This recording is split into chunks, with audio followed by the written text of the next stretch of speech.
10th class के बच्चे पढ़ रहे हैं chapter number 4 the diary of Anne Frank. आप पढ़ते पढ़ते आ गए जहाँ पर एनी फ्रैंक ने डायरी लिखना शुरू किया है और सैटरडे का दिन है 20 जून 1942 और डायरी को संबोधित किया है डियरेस्ट किटी के नाम से। आगे देखिए, अवर entire class is क्विकिंग in its boots. हमारी क्लास काँव काँव की आवाज़ कर रही थी बूट्स जूतों के अंदर। इसका जो सेंस है कहने का वो ये है कि हमारी क्लास में एक हलचल थी। क्विकिंग माने कांपना होता है, लेकिन यहाँ इसका मतलब क्विकिंग इन इट्स बूट्स का मतलब है हलचल होना। The reason of course is the fourth coming meeting in which the teacher decide who will move up to the next form and who will be kept back. इस पूरी जो कारण है हलचल का वो ये है, आने वाली मीटिंग है, फोर्थ कमिंग मीटिंग, जिसमें टीचर डिसाइड करेंगे कि कौन अगली क्लास में जाएगा और कौन वापस उसी क्लास में रख लिया जाएगा। Half the class is making bets. आधी से ज़्यादा क्लास तो शर्त लगा रही है। GN and I laugh ourselves silly at two boys behind us, CN and Jakes। GN नाम का बच्चा लड़का और मैं दोनों हंस रहे थे अपने आप में ही। उन बच्चों के लिए जो पीछे बैठे हुए थे, इनका नाम था CN और Jakes. Who have stake their entire holiday saving on their bed, क्योंकि उन्होंने अपनी पूरी छुट्टियों की जो सेविंग है वो अपनी शर्त पे लगा रखी है, दाव पे लगा रखी है। फ्रॉम मॉर्निंग टू नाइट, सुबह से लेकर शाम तक। It is you are going to pass, no I am nots. आपस में कहते रहते हैं कि तुम तो पास हो जाओगे, फिर वो जवाब मिलता है नहीं मैं नहीं हूँगा। यस यू आर, हाँ तुम हो जाओगे।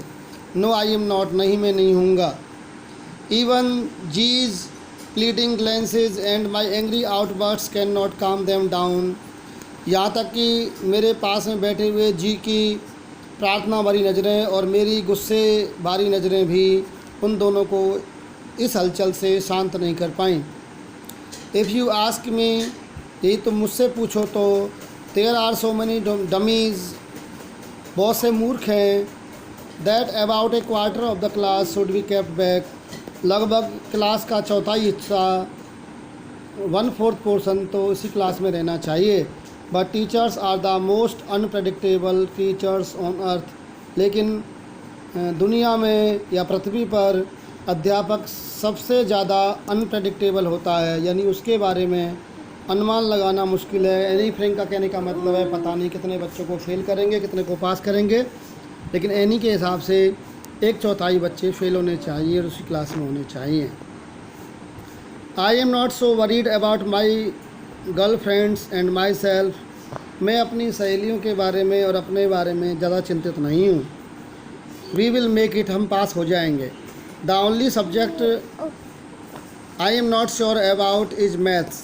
एकमात्र विषय जिसके बारे में मुझे पक्का यकीन नहीं है वो है maths. Anyway all we can do is wait. जो हम सब कर सकते हैं वो है सिर्फ इंतज़ार। Until then we keep telling each other not to lose heart. तब तक हमारे पास एक ही काम है, एक दूसरे से ये कहते रहो कि हिम्मत मत हारो। Not to lose heart, lose heart हिम्मत हारना। I get along pretty well with all my teachers. मेरा सभी अपने अध्यापकों से सही संबंध है, सही निभरा है। There are 9 of them, 9 teacher हैं, 7 मैन एंड 2 वोमेन, 7 पुरुष हैं और 2 महिला। Mister Keesing the old foggy who teaches maths. Shrimati kissing जो गणित पढ़ाती हैं, जो बेटर जाके न मानकर फॉगी दकियानूसी यानी पुराने विचारों की हैं, जो मैथ पढ़ाती हैं। Was annoyed with me for ages. युगों युगों से मुझसे नाराज़ हैं, यानी बहुत समय से नाराज़ हैं। Because I talked so much, क्योंकि मैं ज़्यादा बात करती हूँ। आफ्टर सेवरल वार्निंग्स, कई चेतावनियों के बावजूद, ही एजाइंड मी एक्स्ट्रा होमवर्क, उसने मुझे ज़्यादा होमवर्क दे दिया। एन ऐसे on the subject A chatter box, A chatter box. एक टॉपिक दिया है, एक सब्जेक्ट दिया, एक विषय दिया है और विषय का नाम है बातूनी बातूनी। What can you write about that. इस विषय पर तुम क्या लिख सकते हो? कुछ नहीं। I would worry about that letter, I decided, मैंने तय किया इस विषय पर मैं बाद में चिंता करूँगी। आई jotted down the title in my notebook, मैंने जल्दी से उस टाइटल को, उस सब्जेक्ट को अपनी नोटबुक में लिख लिया। Tucked it in my bag, उसके बाद नोटबुक को बैग के अंदर रख दिया। And tried to keep quiet, और शांत रहने का प्रयास किया। अब देखते हैं आगे के एनी फ्रैंक टीचर द्वारा दिए गए टॉपिक पर क्या लिखती है, क्या नहीं लिखती है अगली क्लास में।